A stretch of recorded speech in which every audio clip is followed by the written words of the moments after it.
का आपका चैप्टर है। तीन चीजें होती हैं, एक आपका महाद्वीप होता है, एक द्वीप होता है और एक आपका प्रायद्वीप होता है। सबसे पहले आप किसी भी टॉपिक को पढ़ रहे हैं तो उस टॉपिक के बारे में आपको पूरी जानकारी है, ये जानकारी होनी चाहिए कि द्वीप क्या है, प्रायद्वीप क्या है और महाद्वीप क्या है। सबसे पहले क्या है कि जो द्वीप है, द्वीप किसे कहते हैं, तो स्थल का वह भाग, क्या है कि स्थल का वह भाग जो चारों तरफ जल से घिरा है। क्या है कि स्थल का वह भाग जो चारों तरफ जल से घिरा है उसे द्वीप कहा जाता है। इसके बाद आता है आपका प्रायद्वीप। स्थल का वह भाग जो तीन तरफ जल से घिरा है, जो तीनों ओर जल से घिरा है, उसको प्रायद्वीप कहा जाता है। अब बात आती है कि महाद्वीप किसको कहते हैं, तो द्वीपों के समूह को, क्या है कि द्वीपों के समूह को महाद्वीप कहा जाता है। या हम कह सकते हैं कि पृथ्वी पर भूभाग की सबसे बड़ी इकाई को महाद्वीप कहा जाता है। क्या कहा जाता है, महाद्वीप कहा जाता है। तीनों पॉइंट क्लियर हो गए। बात करें कि जो हमारे महाद्वीप हैं, महाद्वीपों की जो संख्या है वो कितनी है बच्चों, वो 7 है महाद्वीपों की संख्या। सबसे पहला जो आपका महाद्वीप आता है वो कौन सा महाद्वीप आता है, आपका एशिया महाद्वीप आता है। नंबर दूसरा जो महाद्वीप आता है आपका वो आपका यूरोप महाद्वीप आता है। नंबर 3 जो आता है आपका वो आपका उत्तरी अमेरिका महाद्वीप आता है बच्चों। कौन सा महाद्वीप आता है आपका, उत्तरी अमेरिका महाद्वीप आता है। नंबर 4 पर जो आता है आपका वो आपका दक्षिणी अमेरिका महाद्वीप आता है। कौन सा महाद्वीप आता है, दक्षिणी अमेरिका। नंबर फर्स्ट पर आपका एशिया आएगा, उसके बाद यूरोप आएगा, यूरोप के बाद आपका उत्तरी अमेरिका होता है, उत्तरी अमेरिका के बाद आपका दक्षिणी अमेरिका होता है। इसके बाद होगा आपका अंटार्कटिका महाद्वीप होता है। कौन सा महाद्वीप होता है, अंटार्कटिका महाद्वीप होता है। इसके बाद आता है आपका नंबर 6 पर आएगा अंटार्कटिका। इसके बाद आएगा आपका अफ्रीका महाद्वीप और जो आपका नंबर 7 पर आपका आएगा ऑस्ट्रेलिया महाद्वीप। कौन सा महाद्वीप आएगा आपका, ऑस्ट्रेलिया। तो यदि हम बात करें महाद्वीपों के बारे में बात करें, सबसे पहले बच्चों मैंने आपको द्वीप के बारे में बताया कि द्वीप क्या है, प्रायद्वीप क्या है, महाद्वीप क्या है। इसके बाद आपको जानकारी दी गई कि जो हमारे जो द्वीप महाद्वीप होते हैं, महाद्वीपों की जो संख्या होती है वो कितनी होती है, वो 7 होती है। एशिया, यूरोप, उत्तरी अमेरिका, दक्षिणी अमेरिका, अंटार्कटिका, अफ्रीका और ऑस्ट्रेलिया। यदि हम बात करें तो जो मनुष्य का जीवन है, जो मानव जीवन है, तो मानव जीवन कहाँ कहाँ पर निवास करता है, तो देखिए एशिया महाद्वीप के अंदर भी मानव जीवन निवास करता है, यूरोप में भी निवास करता है, उत्तरी अमेरिका में भी निवास करता है, दक्षिणी अमेरिका में निवास करता है। परंतु ये जो अंटार्कटिका महाद्वीप लिखा है, यहाँ पर मानव जीवन निवास नहीं करता है। क्यों निवास नहीं करता है, क्योंकि यहाँ की जो जलवायु है ये मानव के लिए अनुकूल नहीं है और यहाँ पर जो टेम्परेचर है वो -के डिग्री में रहता है, माइनस में टेम्परेचर रहता है। यहाँ पर जो जीवन है वो मानव के लिए क्या है बच्चों की संभव नहीं है, मनुष्य यहाँ पर जीवित नहीं रह सकता। यहाँ पर एक पक्षी पाया जाता है जिसका नाम है, एक चिड़िया होती है बच्चों जिसका नाम होता है पेंगुइन। क्या नाम होता है, पेंगुइन नामक चिड़िया। याद रखेंगे कि एक चिड़िया होती है पेंगुइन, ये जो है यहाँ पर अंटार्कटिका महाद्वीप के अंदर निवास करती है। यहाँ से बहुत ही इंपॉर्टेंट क्वेश्चन बनता है, एग्जामिनर पूछ लेगा आपसे क्वेश्चन कि जो हमारी ओजोन परत होती है, ओजोन परत ने सबसे ज्यादा किस महाद्वीप को प्रभावित किया है। आपको जानकारी होगी कि जो हमारी ओजोन परत होती है, ओजोन परत को नष्ट करने वाली गैस CFC होती है, जिसका पूरा नाम क्लोरोफ्लोरोकार्बन होता है।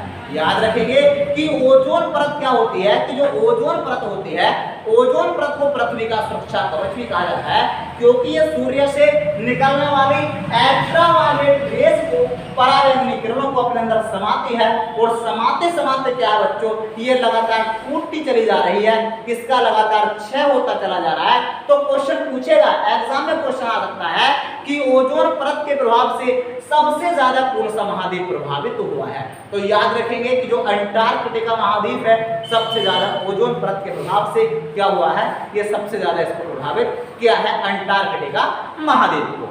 अब देखिए बात आती है, सबसे पहले हम बात करेंगे बच्चों किसके बारे में, एशिया महाद्वीप के बारे में बात करेंगे। जो आपका एशिया महाद्वीप आता है, सबसे पहले आ जाइए एशिया महाद्वीप के बारे में। मैं आपको जानकारी दे दूं कि जो एशिया है, एशिया शब्द की उत्पत्ति सबसे पहले जान लीजिए कि जो एशिया है, एशिया शब्द की उत्पत्ति हिब्रू भाषा के आशुर शब्द से हुई है। सबसे पहला क्वेश्चन होता है कि जो एशिया महाद्वीप है, तो एशिया शब्द की जो उत्पत्ति हुई वो हिब्रू भाषा, एक भाषा होती है बच्चों कि हिब्रू भाषा के आशु शब्द से एशिया शब्द की उत्पत्ति हुई है। अगर आपसे कोई क्वेश्चन पूछे कि जो एशिया शब्द है ये कहाँ से बना, तो हिब्रू भाषा के आशु शब्द से, जिसका अर्थ उदित सूर्य से है। क्या है कि जिसका अर्थ उदित सूर्य से है, तो यहाँ से एशिया शब्द की उत्पत्ति होती है। यदि बात की जाए कि जो एशिया महाद्वीप है, एशिया महाद्वीप पूरे वर्ल्ड के अंदर, पूरे विश्व के अंदर यदि देखा जाए तो सबसे बड़ा महाद्वीप होता है। यहाँ पर पूरे वर्ल्ड की लगभग 60% जनसंख्या एशिया महाद्वीप के अंदर निवास करती है। बाकी जो 40% जनसंख्या है ये बाकी और सभी महाद्वीपों के अंदर निवास करती है। कुल मिला के 100% में से 60% जनसंख्या एशिया महाद्वीप में निवास करेगी, बाकी 40% जनसंख्या बाकी इन सभी महाद्वीपों के अंदर निवास करती है। यदि बात की जाए तो आप आइडिया ला सकते हैं, आप विचार कर सकते हैं कि पूरे वर्ल्ड के अंदर सबसे ज्यादा जनसंख्या वाला देश चाइना, इसके बाद आपका भारत, दोनों किस महाद्वीप के अंदर आते हैं? एशिया महाद्वीप के अंदर आते हैं। याद रखेंगे कि जो एशिया महाद्वीप है, एशिया महाद्वीप में सबसे अधिक, विश्व में सबसे अधिक जो समाचार पत्र पढ़ने वाला देश है वो कौन सा है बच्चों? वो आपका हांगकांग है। कौन सा है? हांगकांग है। पूरे वर्ल्ड के अंदर, पूरे विश्व के अंदर सबसे ज्यादा समाचार पत्र पढ़ता है हांगकांग। और याद रखेंगे यहां से क्वेश्चन पूछा जा सकता है, यहां से क्वेश्चन आ सकता है कि मतलब जो है कि पूरे वर्ल्ड के अंदर ऐसा कौन सा देश है जहां पर आज भी कपड़े पर अखबार छपता है? तो याद रखेंगे कि जो स्पेन देश है ये एक ऐसा देश है जहां पर आज भी क्या है कि कपड़े पर अखबार छपता है। तो याद रखेंगे सबसे ज्यादा पूरे वर्ल्ड में समाचार पत्र पढ़ने वाला देश हांगकांग है। विश्व में एकमात्र ऐसा देश जहां पर आज भी कपड़े पर अखबार छपता है, तो उसका नाम है बच्चों स्पेन। आगे जानकारी प्राप्त करेंगे जो एशिया महाद्वीप है, एशिया महाद्वीप के अंदर पूरे विश्व की सबसे ऊंची पर्वतमाला जिसका नाम है बच्चों माउंट एवरेस्ट। क्या है? माउंट एवरेस्ट पूरे विश्व के अंदर सबसे ऊंची पर्वतमाला है माउंट एवरेस्ट। ये कहां पर पड़ता है? नेपाल के अंदर पड़ता है। जबकि नेपाल कौन से महाद्वीप के अंदर आता है? एशिया महाद्वीप के अंदर आता है। तो पूरे विश्व में सबसे ऊंची पर्वतमाला है ये माउंट एवरेस्ट, नेपाल के अंदर आता है। इसकी जो ऊंचाई है, आपका क्वेश्चन ये होगा कि इसकी ऊंचाई कितनी है, तो याद रखिए देखिए कुछ किताब में 8848 दे रखा है, कुछ किताब में 8850 मीटर दे रखा है। तो मैं आपको क्लियर करके बता दूं, इस समय जो इसकी ऊंचाई है प्रेजेंट में वो 8850 मीटर है बच्चों। और 5 जून 1999 ईस्वी को नेशनल जियोग्राफिक सोसाइटी के अनुसार इसकी ऊंचाई 8850 आंकी गई है। क्या कहा मैंने कि 5 जून 1999 ईस्वी को नेशनल जियोग्राफिक सोसाइटी के अनुसार जो इसकी ऊंचाई है वो 8850 मीटर आंकी गई है। इसके बाद आपको जानकारी दे दूं कि जो माउंट एवरेस्ट है, माउंट एवरेस्ट को नेपाल में किस नाम से जाना जाता है? तो याद रखेंगे बच्चों कि नेपाल में इसको सागर माता या ब्रह्मांड की माता क्या कहा जाता है? माउंट एवरेस्ट को नेपाल में सागर माता या ब्रह्मांड की माता कहा जाता है। और याद रखेंगे कि माउंट एवरेस्ट को क्वेश्चन आ जाएगा कि माउंट एवरेस्ट को तिब्बत में किस नाम से जाना जाता है? तो माउंट एवरेस्ट को तिब्बत में, कुछ किताब में वर्ड दे रखा आपको कोमोलंबा, लेकिन कुछ में दे रखा है चोमोलंबा। है क्या दे रखा आपको? चोमोलंबा। दोनों वर्ड सही है, गलत कोई सही है, दोनों वर्ड चलते हैं। चाहे आप ये कह दीजिए चोमोलंबा या आप ये कह दीजिए कोमोलंबा, दोनों वर्ड सही है। ये कोमोलंबा या चोमोलंबा। तिब्बत में इसको कहा जाता है, यह इसको कहा जाता है बर्फ की देवी। क्या कहा जाता है? बर्फ की देवी के नाम से इसको जाना जाता है। आगे याद रखेंगे कि जो माउंट एवरेस्ट है, माउंट एवरेस्ट को प्राचीन काल में क्वेश्चन पूछा जाएगा कि जो माउंट एवरेस्ट है, तो माउंट एवरेस्ट को प्राचीन काल में किस नाम से जाना जाता था? तो याद रखेंगे कि माउंट एवरेस्ट को प्राचीन काल में जो कहा जाता था बच्चों, क्या कहा जाता था? वो चोटी 15 के नाम से माउंट एवरेस्ट को जाना जाता था। और याद रखेंगे कि माउंट एवरेस्ट का जो नाम है वो किस व्यक्ति के नाम पर रखा गया था? तो भारत के एक महासर्वेक्षक थे जिनका नाम था बच्चों सर जॉर्ज एवरेस्ट के नाम पर माउंट एवरेस्ट रखा गया। ये भारत के महासर्वेक्षक रहे जिनका नाम था सर जॉर्ज एवरेस्ट के नाम पर इसका नाम माउंट एवरेस्ट रखा गया। प्राचीन काल में इसको चोटी 15 के नाम से जाना जाता था। अब बात ये आती है कि पूरे वर्ल्ड के अंदर सबसे पहले माउंट एवरेस्ट पर कौन व्यक्ति गया? तो सबसे पहले याद रखेंगे कि माउंट एवरेस्ट पर जाने वाला सबसे पहला व्यक्ति सर एडमंड हिलेरी। कौन था बच्चों? सर एडमंड हिलेरी एवं 2 व्यक्ति एक साथ गए थे माउंट एवरेस्ट पर, और दूसरे का नाम था शेरपा तेंजिंग नोरगे। क्या नाम था बच्चों? शेरपा तेंजिंग नोरगे एवं सर एडमंड हिलेरी, दोनों व्यक्ति सबसे पहले माउंट एवरेस्ट पर गए। अब बात ये आती है कि पूरे वर्ल्ड के अंदर सबसे पहले जो माउंट एवरेस्ट पर दोनों व्यक्ति गए, शेरपा तेंजिंग नोरगे और सर एडमंड हिलेरी, तो ये कब गए थे बच्चों? ये 1953 में 1953 ईस्वी में सबसे पहले एवरेस्ट पर पहुंचे। अब क्वेश्चन पूछा जा सकता है, हाँ क्वेश्चन आया हुआ है, सब चीजें देखिए। एक चीज अभी बोलना नहीं है, बिल्कुल हमें शांत बैठिए। देखिए बात यह है कि जो सर एडमंड हिलेरी है एवं शेरपा तेंजिंग नोरगे है, तो सर एडमंड हिलेरी का जो संबंध है ये किस देश से है? सर एडमंड हिलेरी का संबंध है बच्चों न्यूजीलैंड से। किससे है? न्यूजीलैंड से इसका संबंध है सर एडमंड हिलेरी का। और जो शेरपा तेंजिंग नोरगे हैं, इनका जो संबंध है बच्चों किससे है? वो नेपाल से है। किससे है बच्चों इनका संबंध? नेपाल से है। ये नेपाल से है, ये न्यूजीलैंड से है। पूरे वर्ल्ड के अंदर, पूरे विश्व के अंदर सबसे पहले माउंट एवरेस्ट पर गए थे। पुरुषों की बात करें तो अब क्वेश्चन पूछा जाता है कि एवरेस्ट पर जाने वाली सबसे पहले महिला कौन थी जो सबसे पहले माउंट एवरेस्ट पर गई थी? उसका नाम था बच्चों, देखिए माउंट एवरेस्ट पर जाने वाली जो सबसे पहली महिला थी उसका नाम था जुको तेवई, जो कहाँ की रहने वाली थी? जो जापान की रहने वाली थी। सबसे पहले माउंट एवरेस्ट पर जाने वाली महिला है जुको तेवई। ये 1953 में गए थे और ये कब गई थी? ये 1975 में गई थी। कब गई थी? 1975 में गई थी। जुको तेवई जापान की रहने वाली है। अब यहाँ से क्वेश्चन बनते हैं। देखिए जो हम एवरेस्ट की बात कर रहे हैं, यहाँ पर 2 ध्रुव होते हैं, एक आपका उत्तरी ध्रुव होता है, एक आपका दक्षिण ध्रुव होता है। अगर क्वेश्चन आपसे पूछा जाए कि उत्तरी ध्रुव पर जाने वाला, यही प्रश्न बड़ा अपने आप में इंपॉर्टेंट है, इसलिए मैं आपको क्वेश्चन बता रहा हूं कि उत्तरी ध्रुव पर जाने वाला सबसे पहला व्यक्ति कौन था? तो याद रखेंगे कि उत्तरी ध्रुव पर जाने वाला सबसे पहला व्यक्ति जो था बच्चों वो कौन था? वो रॉबर्ट पियरे था। जो कहां का रहने वाला था? जो यूएसए का रहने वाला था, संयुक्त राज्य अमेरिका का रहने वाला था रॉबर्ट पियरे। यूएसए का पूरा नाम है बच्चों United state of America, Robert Pierre. इसके बाद जो दक्षिण ध्रुव पर जाने वाला सबसे पहला जो व्यक्ति था उसका नाम था एमंड सेन, और ये कहाँ का रहने वाला था? ये नॉर्वे का रहने वाला था। और याद रखेंगे कि उत्तरी ध्रुव पर पहुंचने वाली जो सबसे पहली महिला थी वो कौन थी बच्चों? उसका नाम था कैरोलिन मिकेलसन। क्या नाम था?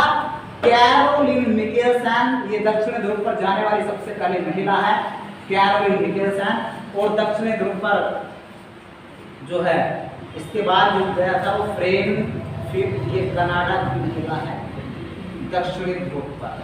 अब देखिए आगे बात की जाए, वो एवरेस्ट की बात कर रहे थे हम। एवरेस्ट के बारे में आपको जानकारी दे दूं कि जो एवरेस्ट पर सबसे पहले जुको तेवई 1975 ईस्वी में ये गई थी माउंट एवरेस्ट पर। इसके बाद एवरेस्ट के बारे में यदि बात की जाए तो सबसे कम उम्र में, अब तक यदि बात की जाए तो सबसे कम उम्र में माउंट एवरेस्ट पर जो जाने वाली जो महिला है उसका नाम है मालवेतपूर्णा। क्या नाम है? मालवेतपूर्णा है। सबसे कम उम्र में गई है ये, मात्र 13 वर्ष की उम्र में एवरेस्ट पर जाने वाली महिला है मालवेतपूर्णा। और ये क्वेश्चन आ सकता है आपको कि जो मालवेय पूर्णा है इसका जो संबंध है वो भारत के किस राज्य से है। क्या है बच्चों कि जो मालवेय पूर्णा है मात्र 13 वर्ष की उम्र में ये जो है एवरेस्ट पर पहुंची है। 2014 में ये एवरेज पर गई है मात्र 13 वर्ष की उम्र में मालवेय पूर्णा। इसका संबंध किस राज्य से है? भारत के आंध्र प्रदेश से है बच्चों। किससे है? आंध्र प्रदेश से इसका संबंध है भारत के राज्यों से। यदि बात की जाए तो भारत में सबसे कम उम्र में एवरेस्ट पर जाने वाला व्यक्ति कौन था? तो उसका नाम है बच्चों राघव जुनेजा। क्या नाम है? सबसे कम उम्र में एवरेस्ट पर जाने वाला व्यक्ति है राघव जुनेजा। मात्र 15 वर्ष की उम्र में एवरेस्ट पर गया है और इसका मतलब जो है जो इसका संबंध है राघव जुनेजा का वो कहां से है बच्चों? वो मुरादाबाद से है। कहां से है? मुरादाबाद से है। सबसे कम उम्र में गया है ये, मतलब जो है सबसे कम उम्र में जाने वाला पुरुष है ये।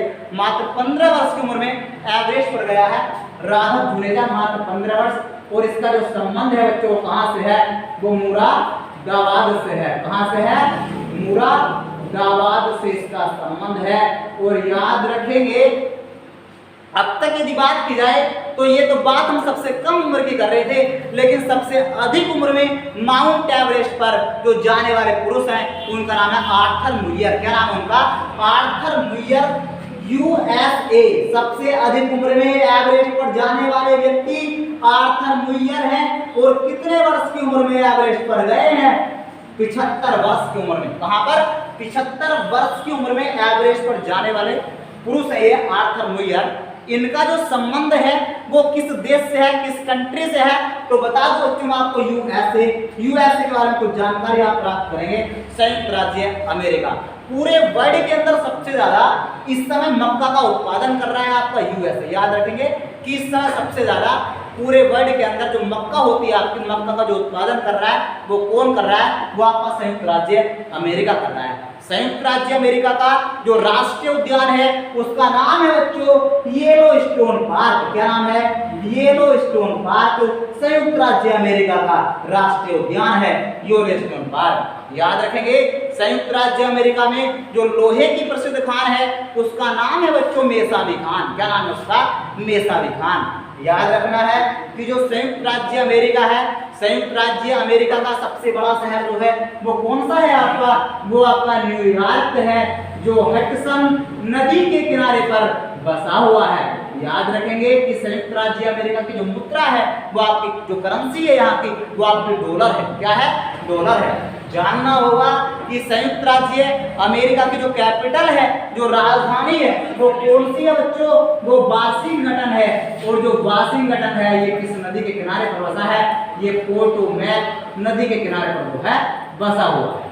अब देखिए जानकारी कीजिए कि जो माउंट एवरेस्ट है, अब ऐसा होगा कि कोई ना कोई व्यक्ति सबसे पहले कृत्रिम पैरों के द्वारा भी माउंट एवरेस्ट पर गया होगा। तो कहने का मतलब यह है कि पूरे वर्ल्ड की बात की जाए, पूरे विश्व की बात की जाए तो मैं आपसे एक बात बताता हूं, अगर कोई क्वेश्चन है, किसी क्वेश्चन अगर पहला लग जाए ना, पहला, तो क्वेश्चन अपने आप में बहुत ज्यादा इंपॉर्टेंट बन जाता है। तो बात यह है कि पूरे वर्ल्ड के अंदर, पूरे विश्व के अंदर सबसे पहले जो माउंट एवरेस्ट पर गया था वो कौन व्यक्ति गया कृत्रिम पैरों के द्वारा? उसका नाम था बच्चों,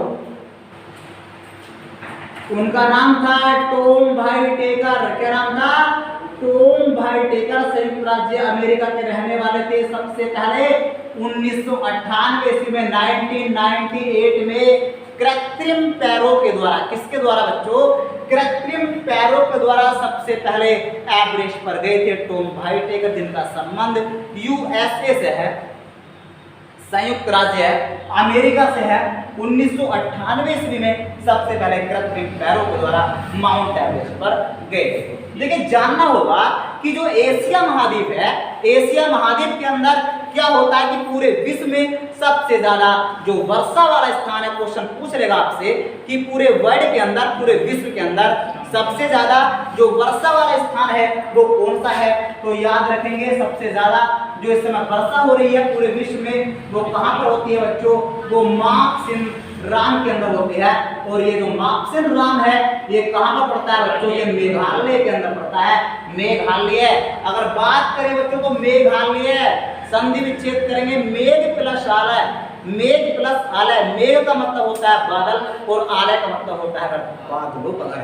भारत का एक ऐसा राज्य है जहां पर सबसे ज्यादा वर्षा होती है, मेघालय है। याद कीजिए, अगर क्वेश्चन पूछा जाए कि भारत का ऐसा कौन सा राज्य है जहां पर 24 घंटे में एक बार वर्षा जरूर होती है, तो वो है बच्चों आपका उत्तराखंड, क्योंकि पहाड़ों पर स्थित है, पहाड़ी इलाका है, मानसून बनता है और 24 घंटे में थोड़ी बहुत देर के लिए एक दो वर्षा जरूर हो जाती है। लेकिन सबसे ज्यादा वर्षा पूछा जाता है तो मेघालय के अंदर होती है, और मेघालय के अंदर जगह कौन सी बच्चों? मार्कसिंग।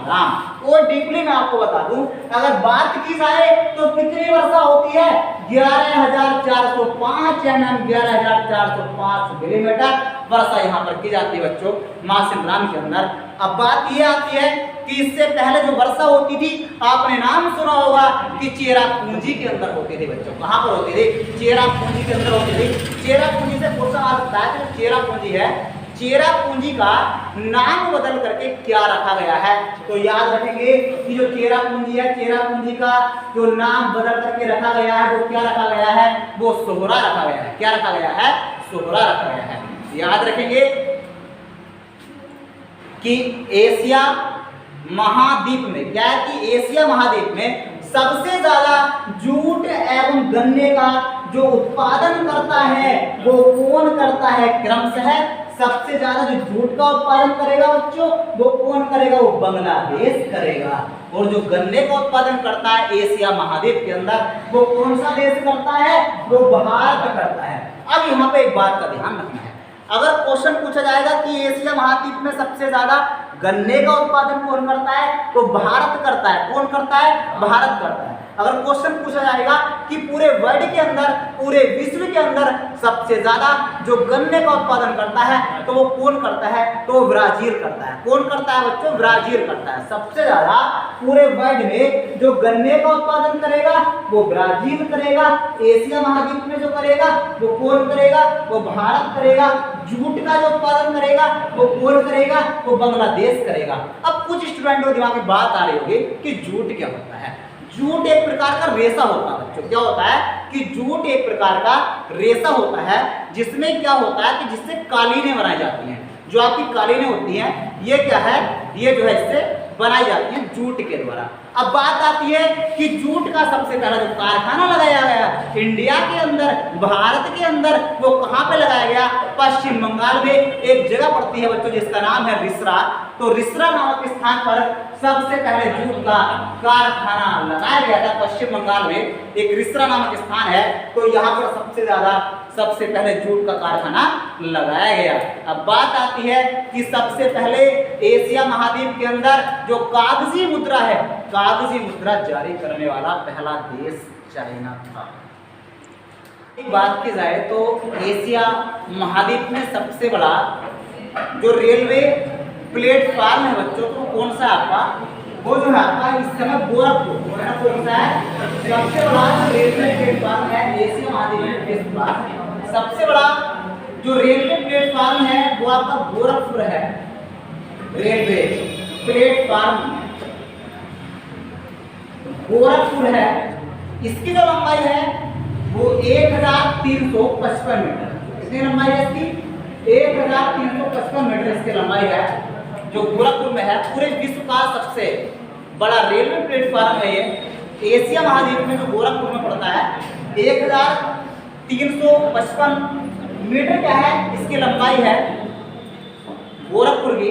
और अगर आपसे क्वेश्चन पूछा जाए कि विश्व का सबसे बड़ा जो रेलवे स्टेशन है, तो जो रेलवे स्टेशन है ये रेलवे प्लेटफार्म है। अगर रेलवे स्टेशन पूछा जाए तो उसका नाम है बच्चों ग्रैंड सेंट टर्मिनल है। ये सबसे बड़ा रेलवे स्टेशन है और ये कहाँ पे पड़ता है आपका? न्यूयॉर्क के अंदर पड़ता है आपका, जो आपका ग्रैंड सेंट टर्मिनल है। इसमें जो है कुल मिलाकर की बात की जाए तो वर्तमान समय में प्रेजेंट टाइम में 45 प्लेटफार्म है। कितने प्लेटफार्म है इसमें? 45 प्लेटफार्म है। पूरे विश्व का सबसे बड़ा ये समय रेलवे स्टेशन है, ये प्लेटफार्म है, ये रेलवे स्टेशन है।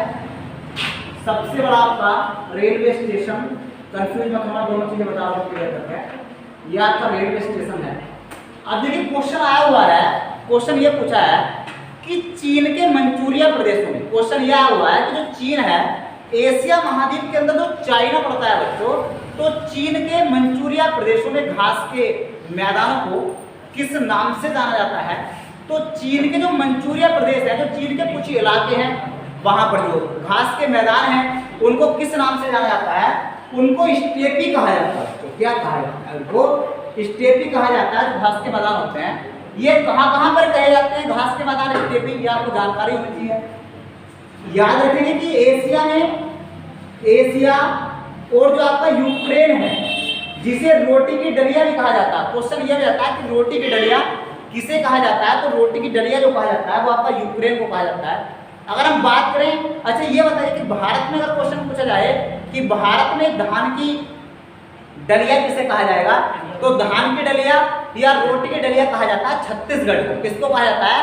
धान की डलिया या रोटी की डलिया किसको कहा जाएगा? छत्तीसगढ़ को कहा जाएगा। तो एशिया, यूक्रेन, रूस और चीन के मंचूरिया प्रदेशों में, क्या है कि एशिया, यूक्रेन, रूस और चीन के मंचूरिया प्रदेशों में घास के मैदानों को क्या कहा जाता है?